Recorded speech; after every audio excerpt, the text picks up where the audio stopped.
рас алардын чечими любой учурда карап чыкса болсо, анда керек бул ушунда бизге Конституциялык суд.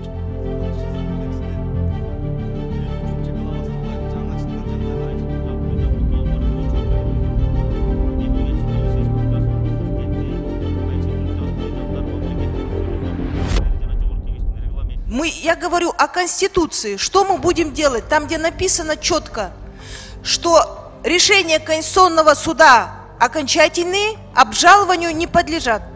Что нам делать с этой фразой? Будем ли мы менять Конституцию или нет? Бул жерде эч кандай Конституциянын бузуу жок, жана Конституция карама-каршы келбейт. Вы мне просто ответьте, будем менять Конституцию или нет? Да или нет? Нет.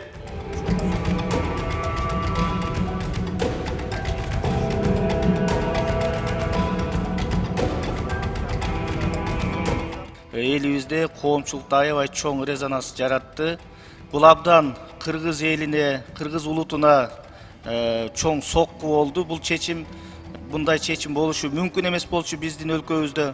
Андыктан мен өзүм пикирим айта турган болсом, Конституциялык сот анын төрагасы токтоосуз түрдө жумуштан кетиш керек кызмат ордуларынан. Бул абдан уят иш. Кыргызга мындай кыянатчылык, келечекке балта чапкан мындай осол иш болбош керек болчу. Бул абдан жат көрүнүш.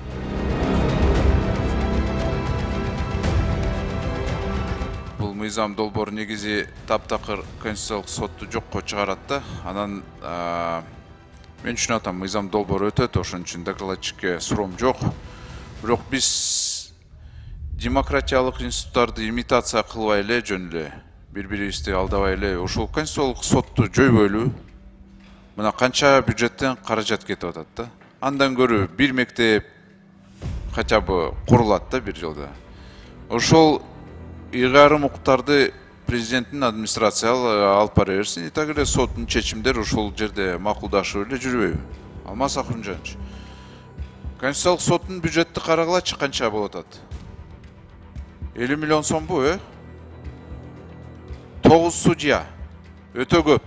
Рас алардын чечими любой учурда карап чыкса болсо, анда керек бул ушунда бизге Конституциялык сот. Керек жок менимче. Суроо берип калдыңыз, Конституциялык сотту ал норманы биз жоя албайбыз, ал Конституцияда жазылган. Ал эми бюджет боюнча, саны боюнча сизде дагы демилгеч болуп бере аласыз.